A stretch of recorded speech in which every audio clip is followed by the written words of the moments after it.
I think thus far it has to be an A. Um, and there's several different reasons, and that could change, by the way the rest of the season goes. But I think he's shown a lot already that if he can sustain it, it'll be a pretty special time to be an A&M fan. So I thought about this question earlier. So first of all, I appreciate you sending me the stuff prior so I can kind of organize my thoughts on this. I'm a But planner. I um, like to be prepared. So so Elko was extremely beloved by the A&M fan base when he was our defensive coordinator here for 4 seasons under Jimbo Fisher. Um, and that was kind of the first sign to me that something may be off with Jimbo, because he was an offensive guy, right? And Elko gets here and immediately turns our run defense around. Like we were not a very talented team at that time. We were below the blue chip, 50% ratio. Um, and immediately we have like the third best run defense in the country. Secondary, not so great, but more due to the fact of personnel than anything else.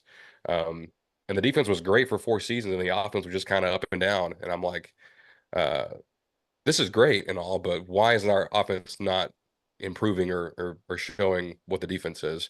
And then Elko leaves, and things really fall apart for A&M. So he left, and our strength coach went back to Oklahoma, Jerry Schmidt.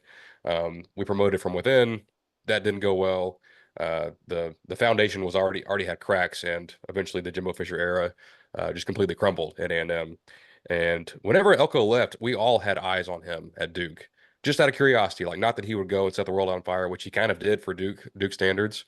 Winning 9 games his first year, uh, getting to a bowl game, beating UCF, 7-5 the year following, almost beats Notre Dame. If his quarterback, doesn't get hurt, maybe they pull it off. And even like with a banged up quarterback, I think they got down to their third string guy, that season, and still pulled out 7-5. Played a lot of close games, and it was just super impressive the way that Duke played. And I'll say this, when we on Thanksgiving of last year, we were exhausted as a fan base. We'd already fired Jimbo a few weeks prior. We're in this coaching search, and I go to bed on Saturday, and it's like, hey, Mark Stoops is the guy. That's who we're hiring. And we're like, what the F, you know? And so like I'm on Twitter for a little bit, and there's some stuff out there. I'm like, I'm just gonna go to bed. I can't take any more of this. you're Like, about to pull if a this is who we Tennessee Greg Schiano hired Hey, thing. hey, yeah. hey, hey, we don't talk about that anymore, all right? We moved on. Yeah. Anyway, Um, so that would have been an F for me if we had hired Mark Stoops. I'll wake up and like they're like, hey, this isn't the case. Our AD kind of like tried to pull a fast one on our regents, and so that doesn't go through. Shortly after Mike Elko was announced, I think he had flown in at like 4 a.m. That morning to accept the job and whatnot. And my thought then was, I was like, we may never win the whole thing with Elko. And maybe the thing with Jimbo was the talent acquisition. Like he was an elite recruiter, at least from uh, a pure talent standpoint, maybe not a character or scheme fit standpoint, or even roster management going after the right positions. But when it came to getting the heavy hitters on signing day, he could close. I'm like, I'm not sure if Elko will ever sign, a top 2 or 3 class here, but he can sign some top tens. He can have us playing sound, good football. We're always going to have good defense. And you know what? Maybe we break through one year, but he really hit the ground running in the transfer portal, like right off the bat, and we needed it in a bad way. Uh, it, we played our bowl game with you know, I think like 55 players, a lot of freshmen, a lot of walk-ons out there. Um, was we almost won that game with our fourth string quarterback who had to come in the second play of the game. But he goes out and signs 7 defensive backs, which we desperately needed.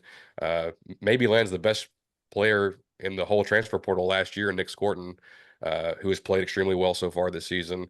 yeah, Gets some linebackers, gets some receivers, brought in 2 offensive linemen that are currently starting for a really good unit up front for us. Um, in recruiting, I think he's got a top 10 class by the composite rankings right now.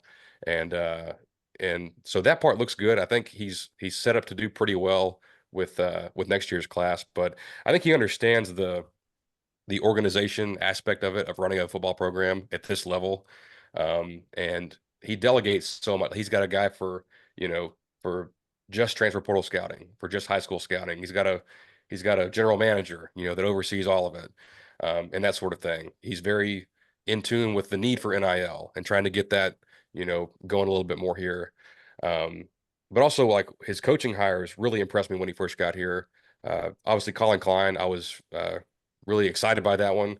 I didn't think he would leave his alma mater, and I figured he would just stay there until he was the next head coach at Kansas State, which he may be down the line. But I know other teams had tried to hire him. Notre Dame wanted him, Penn State wanted him. We were able to pull him, thankfully. Uh, Brought his O-line coach from Duke, who has done fantastic for us this season. Love him. I thought going out to get Holman Wiggins from Alabama, when Nick Saban was still employed at that time, was a huge get. And I think he takes a little bit too much heat from our program. That's a different thing. I think he's still working to get us some better receivers.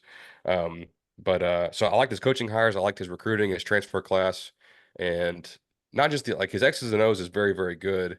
Um, but I think what A&M has lacked for so long is a guy that is a leader of men. And Nick Saban was that for Alabama for so long, like a true like great leader for these kids. We have not had that in a long time. Uh, Kevin Sumlin was not that. Jimbo Fisher was not that. Elko's getting talented guys. He's getting the right guys. And, I think they're taking on his mentality of, blue collar, hardworking type team.